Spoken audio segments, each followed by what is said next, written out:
여호와께서는 자기를 경외하는 자들의 소원을 이루시며 또 그들의 부르짖음을 들으사 구원하시리로다. 여호와께서 자기를 사랑하는 자들은 다 보호하시고 악인들은 멸하시리로다. 찬송과 영광을 받기에 합당하신 하나님, 저희들에게 거룩한 날을 허락하여 주사 하나님 앞에 불러주심을 감사드립니다. 이 시간 예수 그리스도를 통하여 계시하신 하나님의 구원 역사를 경험하게 하시며 성령께서 임재하여 주셔서 저희로 하여금 영과 진리로 예배하게 하여 주옵소서. 이 예배로 하나님께 모든 영광 드리게 하여 주시고 저희에게는 은혜와 기쁨의 시간이 되게 하여 주옵소서. 예수 그리스도의 이름으로 기원하옵나이다. 아멘. 다 함께 하나님 앞에 우리의 죄를 고백합시다. 사랑의 하나님, 저희는 때때로 주님의 곁을 떠나 길 잃은 양처럼 방황하며 육신의 욕망에 집착하며 살아왔습니다. 또한 주님이 주신 생명의 말씀을 저버리고 빛의 자녀된 삶을 살지도 못하였습니다. 용서의 하나님, 죄를 고백하고 회개하는 저희의 기도를 들으시고 자비와 긍휼을 베풀어 주옵소서. 이후부터는 하나님의 자녀답게 주님의 이름을 영화롭게 하는 삶을 살게 하옵소서. 우리 주 예수 그리스도의 이름으로 기도합니다. 아멘. 죄 사함을 받기를 원하는 여러분, 용서하시는 하나님의 말씀을 들으십시오. 만일 우리가 우리 죄를 자백하면 그는 미쁘시고 의로우사 우리 죄를 사하시며 우리를 모든 불의에서 깨끗하게 하실 것입니다. 아멘.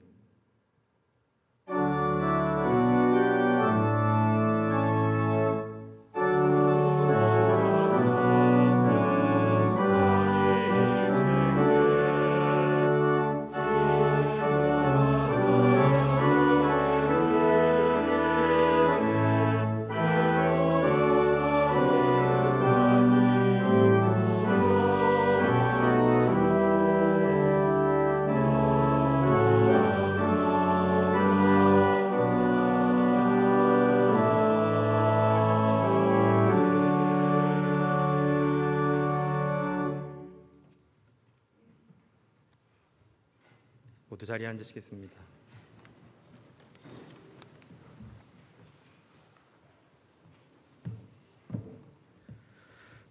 구약의 말씀입니다. 여호와여, 의의 호소를 들으소서. 나의 울부짖음에 주의하소서.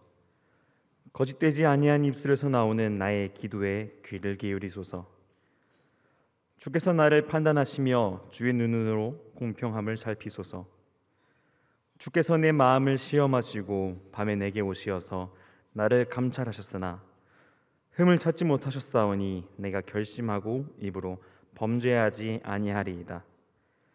사람의 행사로 논하면 나는 주의 입술의 말씀을 따라 스스로 삼가서 포악한 자의 길을 가지 아니하였사오며 나의 걸음이 주의 길을 굳게 지키고 실족하지 아니하였나이다. 하나님이여, 내게 응답하시겠으므로 내가 불렀사오니 내게 귀를 기울여 내 말을 들으소서. 주께 피하는 자들을 그 일어나 치는 자들에게서 오른손으로 구원하시는 주여, 주의 기이한 사랑을 나타내소서. 나를 눈동자같이 지키시고 주의 날개 그늘 아래에 감추사 내 앞에서 나를 압제하는 악인들과 나의 목숨을 노리는 원수들에게서 벗어나게 하소서. 이는 살아계신 하나님의 말씀입니다. 서신의 말씀입니다. 형제들아, 우리가 너희에게 구하는 것은 우리 주 예수 그리스도의 강림하심과 우리가 그 앞에 모임에 관하여 영으로나 또는 말로나 또는 우리에게서 받았다 하는 편지로나 주의 날이 이르렀다고 해서 쉽게 마음이 흔들리거나 두려워하거나 하지 말아야 한다는 것이라. 누가 어떻게 하여도 너희가 미혹되지 말라. 먼저 배교하는 일이 있고 저 불법의 사람 곧 멸망의 아들이 나타나기 전에는 그 날이 이르지 아니하리니 그는 대적하는 자라 신이라고 불리는 모든 것과 숭배함을 받는 것에 대항하여 그 위에 자기를 높이고 하나님의 성전에 앉아 자기를 하나님이라고 내세우느니라. 내가 너희와 함께 있을 때에 이 일을 너희에게 말한 것을 기억하지 못하느냐. 이는 살아계신 하나님의 말씀입니다.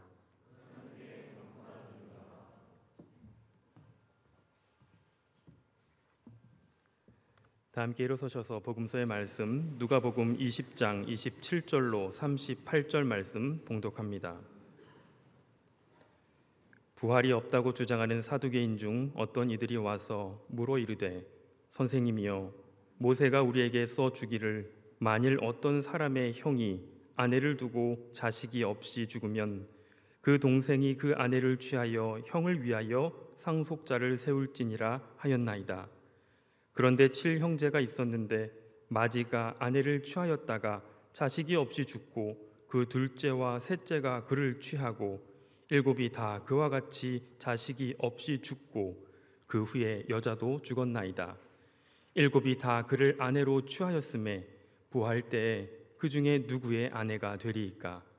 예수께서 이르시되 이 세상의 자녀들은 장가도 가고 시집도 가되 저 세상과 및 죽은 자 가운데서 부활하심을 얻기에 합당히 여김을 받은 자들은 장가가고 시집가는 일이 없으며 그들은 다시 죽을 수도 없나니 이는 천사와 동등이요 부활의 자녀로서 하나님의 자녀임이라.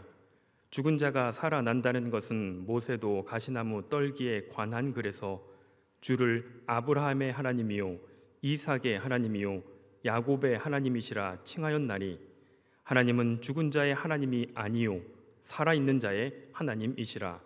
하나님에게는 모든 사람이 살아 있느니라 하시니 이는 하나님의 말씀입니다.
이제 우리 대학 영성학 교수로 사역하고 계시는 남기정 목사님 나오셔서 부활 하나님과의 관계라는 제목으로 말씀 전해 주시겠습니다.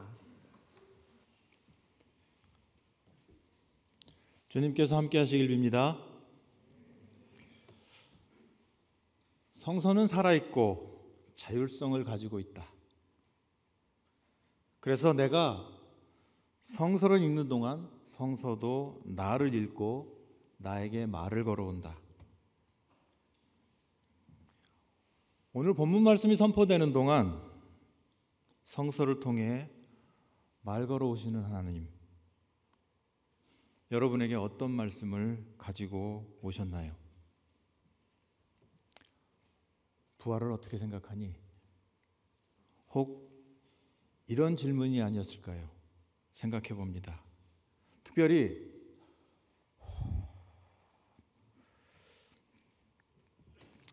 슬프고 안타까운 죽음들을 보면서 함께 슬퍼하고 때로는 함께 분노하는 우리들에게 성서를 통해 질문하십니다. 부활은 무엇인가? 오늘 이 말씀 가지고 성서 해석 속으로 잠시 들어가 보시겠습니다. 잠시 기도하시겠습니다. 우리에게 복음의 말씀 선포해 주심에 감사드립니다. 말씀 앞에서 드리는 저희의 말과 생각과 묵상과 결단, 이 모든 것이 주님께서 기뻐 받으실 만한 것 되시기를 간절히 소원합니다. 우리 주님 예수 그리스도 이름 받들어 기도드립니다. 아멘. 성서의 세계 속으로 들어가 보겠습니다. 사두개인들은 모세오경만을 성경이라고 생각하는 사람들이었습니다. 잘 알고 계신 것처럼. 그리고 또 그들은 말하기를 모세오경에는 부활에 관한 이야기가 없다라고 주장하면서 부활을 받아들이지 않았습니다. 그런 그들이 부활에 관한 가르침을 주시는 예수님의 가르침을 웃음거리로 만들어 보려는 의도를 가지고 모세오경에 나오는 형사치수 제도를 인용해서 질문을 합니다. 한 여인이 자손이 없어서 7 형제와 차례로 결혼을 했는데 결국은 자손을 남기지 못하고 죽었습니다. 부활한다면 이 여인은 어떤 사람의 아내가 되겠습니까?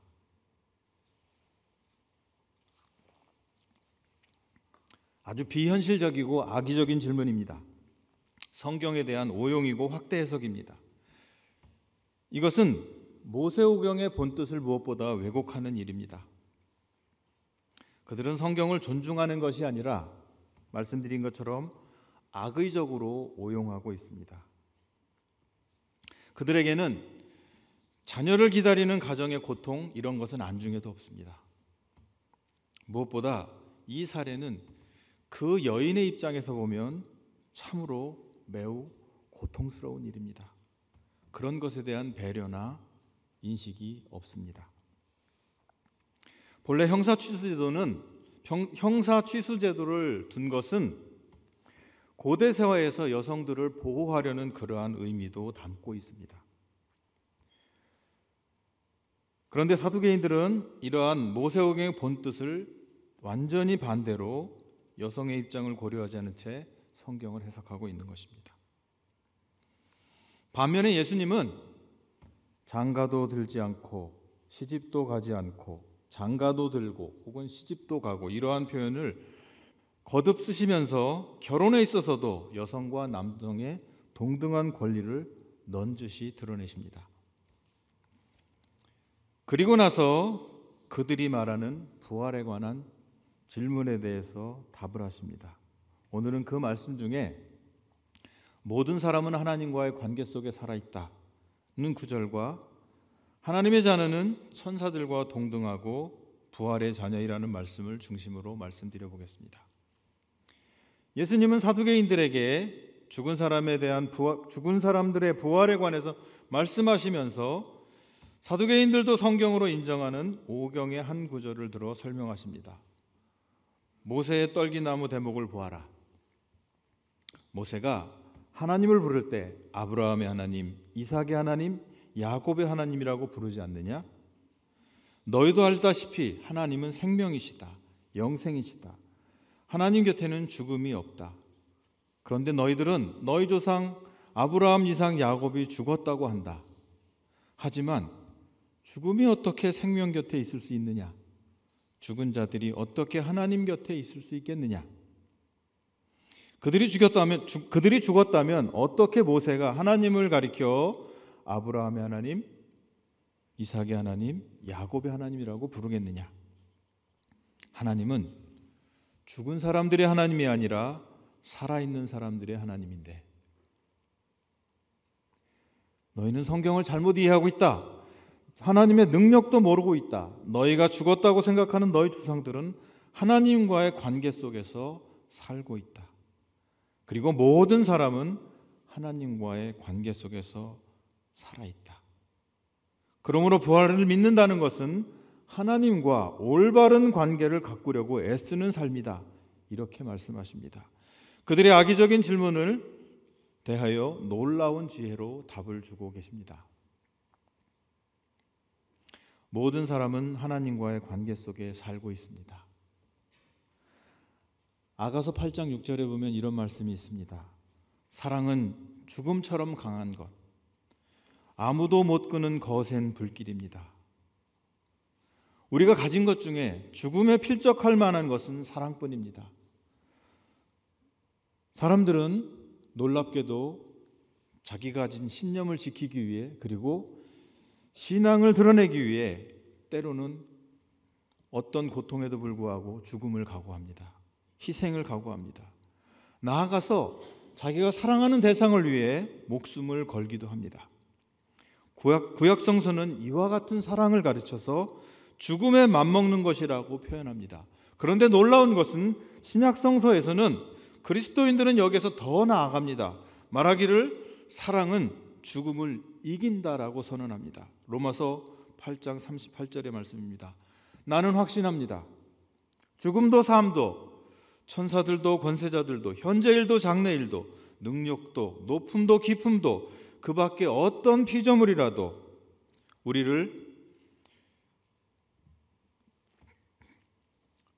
주 예수 그리스도 안에 있는 하나님의 사랑에서 끊을 수 없습니다. 죽음도 우리를 끊어놓을 수 없습니다. 그리스도의 부활을 경험한 그리스도인들은 사랑이 죽음을 이긴다는 것을, 사랑이 오히려 죽음의 죽음을 선고했다는 것을 확신하게 되었습니다. 이것은 부활에 대한 믿음 때문에 가지게 된 확신입니다. 김진혁이라는 신학자는 그의 사도신경에 관한 글에서 이렇게 말합니다. 그의 책에서 장사한 지 사흘 만에 죽은 자 가운데서 다시 살아나시며 라는 사도신경의 구절을 해석하면서 이렇게 말합니다. 죽을 수 없는 하나님과 죽어버린 예수 그리스도 사이에 완전히 단절되어 버린 것 같은 그때 성령께서 사랑의 끈으로 아버지와 아들 사이를 여전히 붙잡고 계셨습니다. 죽음은 사랑의 끈을 끊어놓지 못하고 오히려 사랑에게 죽음이 정복당하였습니다. 성부께서 성령과 함께 예수 그리스도를 죽음에서 일으키셨습니다. 더 나아가 바울은 이 삼위 하나님 사이에 일어났던 죽음의 죽음은 성령을 통해서 우리에게까지 확대됨을 보여줍니다. 그리스도 예수를 죽은 자 가운데서 살리시니가 너희 안에 거하신 그의 영으로 말미암아 너희 죽을 몸도 살리시리라. 이와 같이 모든 사람은 하나님과의 끊을 수 없는 사랑의 관계 속에 살아가고 있습니다. 그리고 이러한 믿음으로 죽음을 이깁니다. 우리는 이제 죽음에 대한 두려움을 넘어 부활의 희망을 품고 살아가는 것입니다. 이것이 부활신앙입니다. 이런 신앙을 가진 우리는 이제 어떻게 살아야 할까요? 무엇이 다를까요? 죽음이 끝판왕이라고 생각하는 사람들의 삶과 우리의 삶은 어떻게 달라야 할까요? 우리 신앙 소년들의 삶을 보면 다른 것은 몰라도 죽음으로 세상을 위협하는 사람들, 폭력과 협박으로 세상을 조종하려는 사람들, 그 죽음의 문화에 길들여지지 않고 살아갑니다. 죽음보다 강한 것이 없다고 하는 사람들은 곧잘 자신의 완력, 폭력으로 자신의 뜻을 이루려고 합니다. 또 죽음이 끝이라고 생각하는 사람들은 쉽게 폭력에 굴복하고 현실과 타협하기도 합니다. 하지만 부활의 사람들은 이들에게 결탁하거나 굴복하지 않습니다. 오히려 이러한 죽음의 문화에 대항해서 생명의 문화를 만들어 갑니다.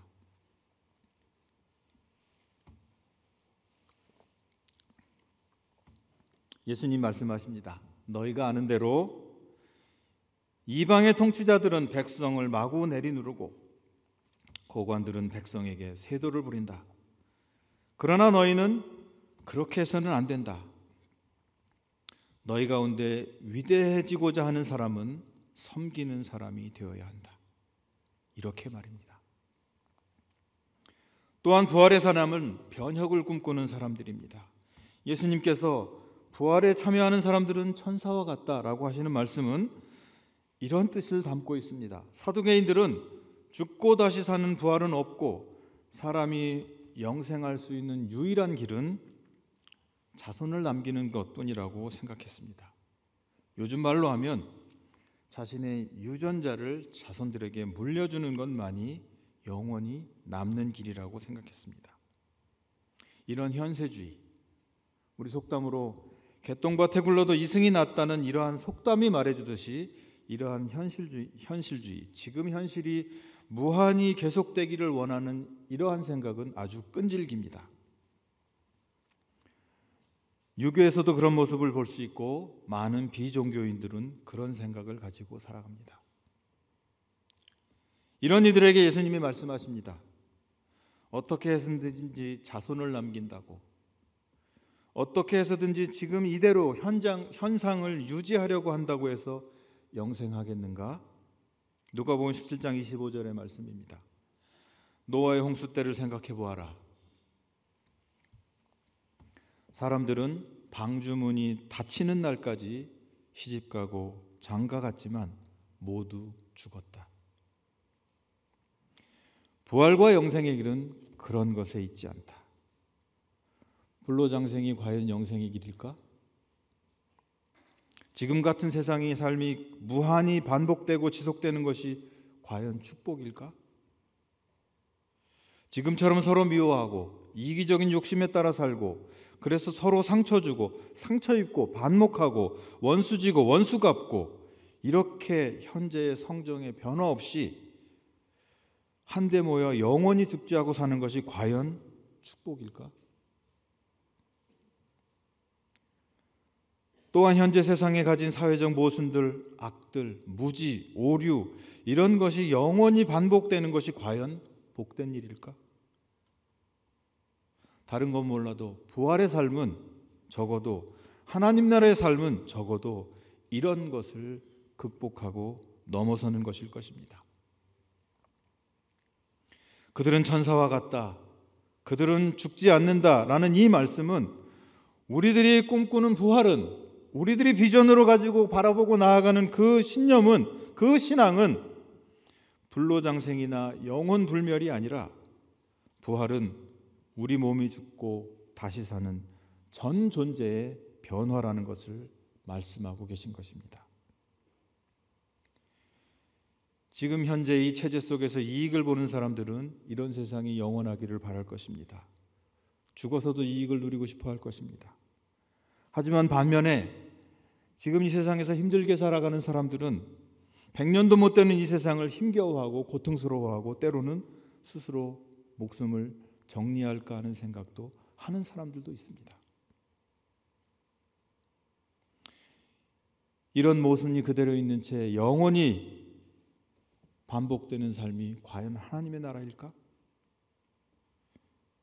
적어도 부활의 삶, 하나님 나라의 삶은 이러한 것들을 극복하는 것입니다. 예수님은 이런 상태가 계속 이어지는 현실 유지가, 그런 것이 영생이 아니라 우리의 부활, 우리의 영생은 옛사람이 죽고 그리스도를 닮은 새 사람이 살아나는 우리의 존재의 변화라고 말씀하십니다. 그러므로 바울은 이렇게 말합니다. 고린도전서 15장 42절 이하의 말씀입니다. 죽은 사람들의 부활은 이와 같습니다. 썩을 것으로 심는데 썩지 않은 것으로 살아납니다. 비천한 것으로 심는데 영광스러운 것으로 살아납니다. 약한 것을 심는데 강한 것으로 살아납니다. 자연적인 몸을 심는데 신령한 몸으로 살아납니다. 자연적인 몸이 있으면 신령한 몸도 있습니다. 이렇듯 부활은 우리 전 존재의 변화입니다. 이러한 전 존재의 변화는 우리의 감각의 변화, 우리의 욕망의 변화도 포함합니다. 우리의 변화는 우리의 즐거움, 우리의 생각, 우리의 습관의 변화도 포함합니다. 어떤 분은 이렇게 생각하실 수 있을 것입니다. 신령한 몸 다 좋은데 먹고 사는 즐거움, 많은 것을 가지는 행복, 이런 오감에 만족시키는 행복을 빼면 무슨 즐거움이 있을까? 그런 사람들이 모여 사는 천국은 심심한 곳 아닐까? 그런데 여러분, 우리는 즐거움에 대해서 얼마나 알고 있을까요? 우리가 아는 즐거움이 참된 즐거움의 다일까요? 오늘 성가대가 노래해 주셨는데 모차르트 같은 사람을 보면 우리가 느끼는 존경심은 뭐지요? 그 사람이 그런 곡을 써주지 않았다면 우리는 그러한 아름다움이 있는 걸 상상이나 할 수 있었을까요? C.S. 루이스는 말합니다. 세상에 있는 모든 것들은 일종의 표지판이다. 하나님에 있는 것을 가르치는 표지판. 여러분이 뉴욕에 간다고 합시다. 앞으로 뉴욕 100마일. 그러면 거기에 머무르는 사람이 있습니까? 그 표지판을 보면 반갑고 기쁘죠. 이제 거의 다 왔구나. 그러나 거기에 머무는 사람은 없습니다. 그 표지판은 뉴욕이라는 삶이 있는 그곳을 가르치는 곳이기 때문입니다. 오늘날 우리가 세상에서 누리는 모든 것은 C.S. 루이스에 의하면 그런 것이라는 것입니다. 즐거움도 마찬가지입니다. 우리가 누리는 지금의 즐거움보다 하나님 나라의 즐거움은 더 크고 더 참되고 더 아름답고 더 영화롭다는 것입니다. 그러므로 우리는 우리의 몸이 변하듯이, 전존재의 변화에 따라 우리의 몸이 변하듯이 우리의 감각도, 우리의 생각도, 우리의 욕망도 정화되고 승화되고 연단되고 변해가는 것입니다. 이것이 부활의 삶입니다. 고린도서 13장 11절 이하는 그래서 이렇게 말합니다.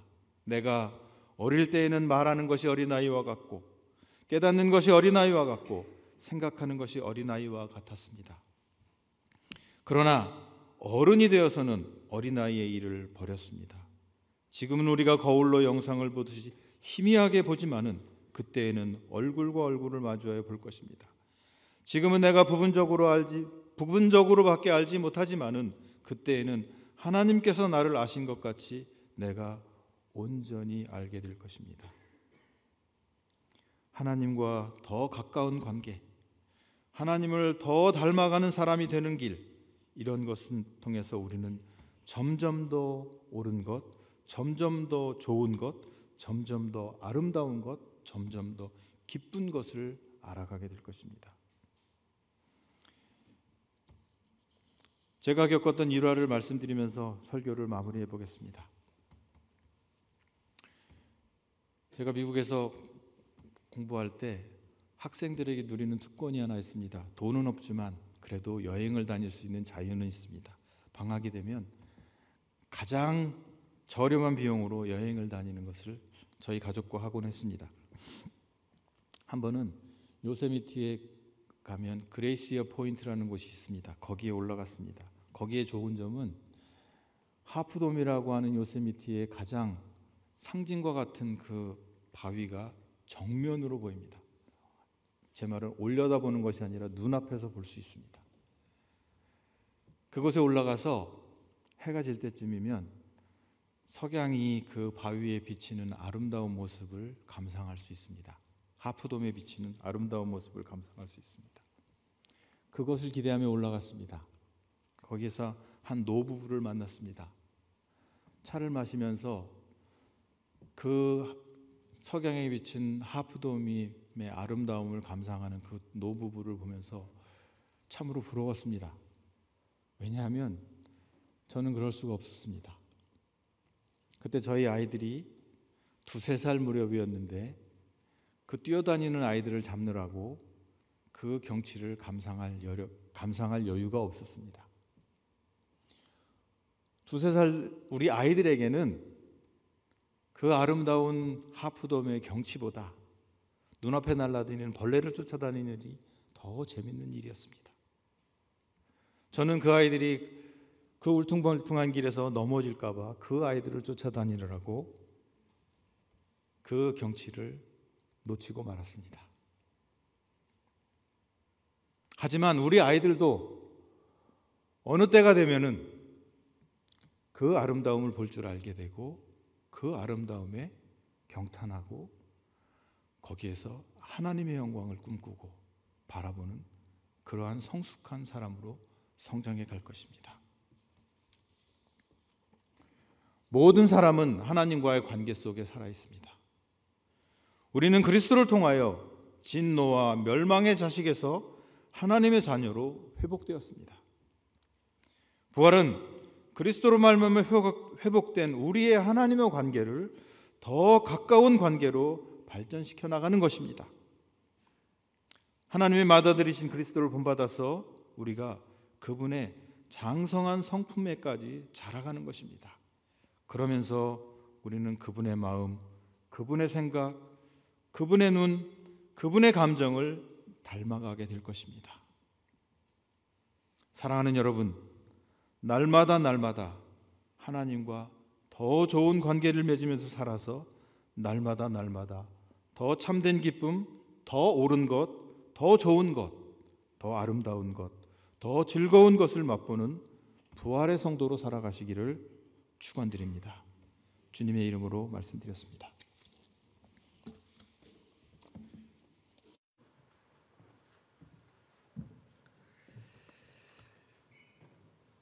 은혜로운 설교를 해주신 남기정 목사님과 예배를 섬기는 모든 분들께 감사드립니다. 몇 가지 광고 전해드리겠습니다. 영화 시사회가 있습니다. 머슴 바울, 조선의 바울로 불렸던 한국의 최초 목사 김창식에 관한 영화입니다. 11월 15일 화요일 오후 5시 10분부터 백준영 기념관 중강당에서 시사회가 열립니다.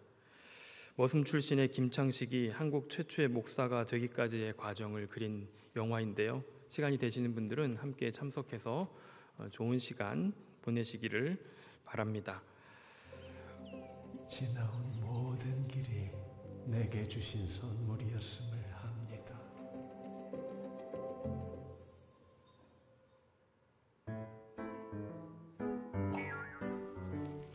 그 흉악한 양이들이 조선 아이들 삶아먹고 간을 말려 약으로 쓰고 누나를 빼 사진기를 만들라고 내가 직접 잡아내겠어.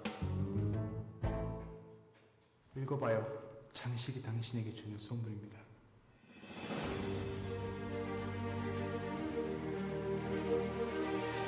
머슴이었던 내가 주님의 사랑으로 씻겨져 다시 태어나는 순간이었죠.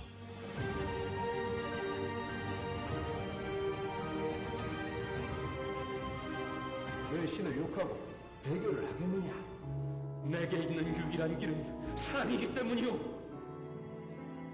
내가 어디로 내가 가든지 내 하나님께서 여호와께서 너와 함께 우리와 함께 하시리라.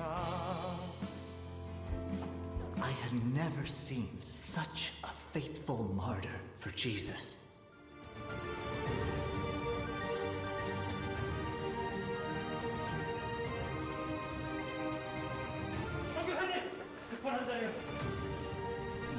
죽었어요. 전쟁 난리에 평양을 떠나지 못했던 사람들은 가난한 사람들이에요. 이 사람들이 어디로 오느냐? 김창식의 그 기억자 예배당.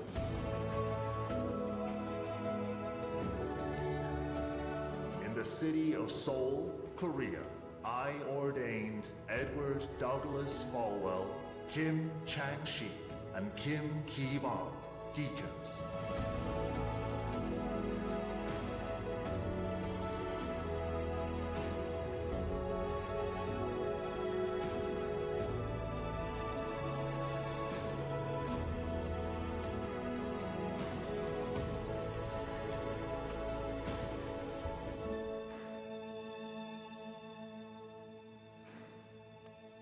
머슴 바울 11월 24일 대개봉. 그런데 우리 학교 학생들 위해서 먼저 이렇게 시사회 하는 거니까요. 여러분 많이 참석해 주셔서 보시면 되겠습니다.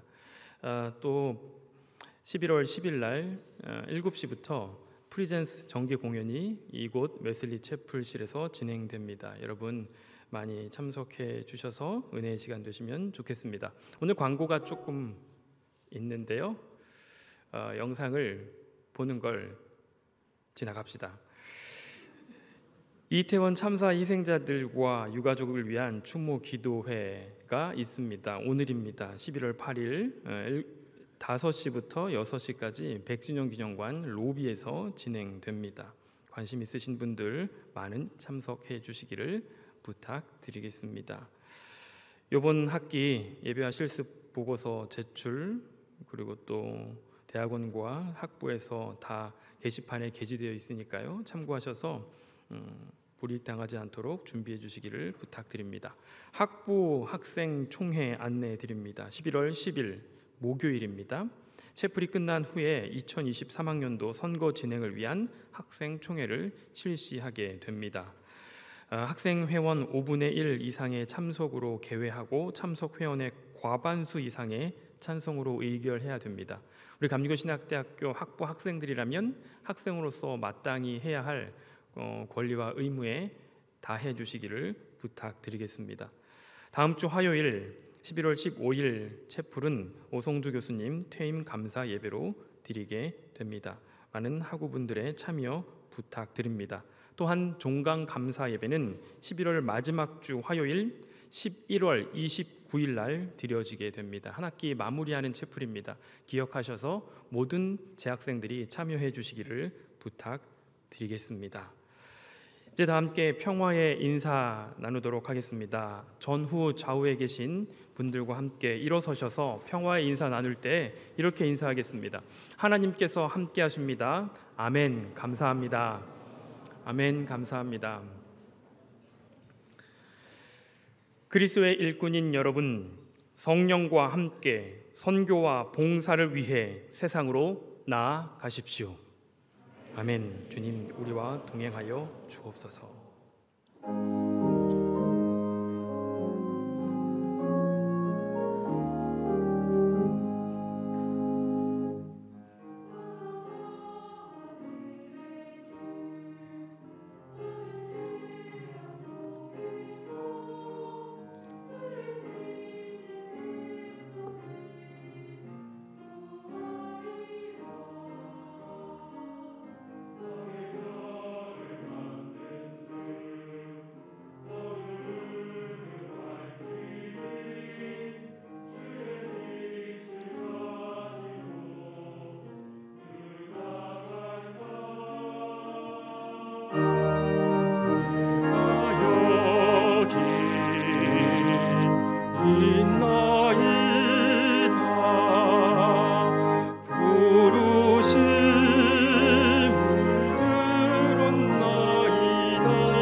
기도하시겠습니다.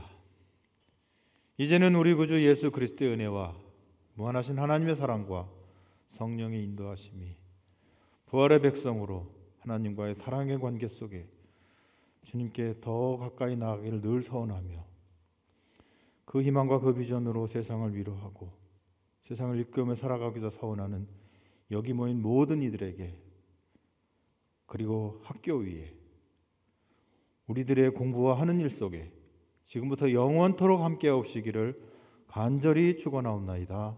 아멘.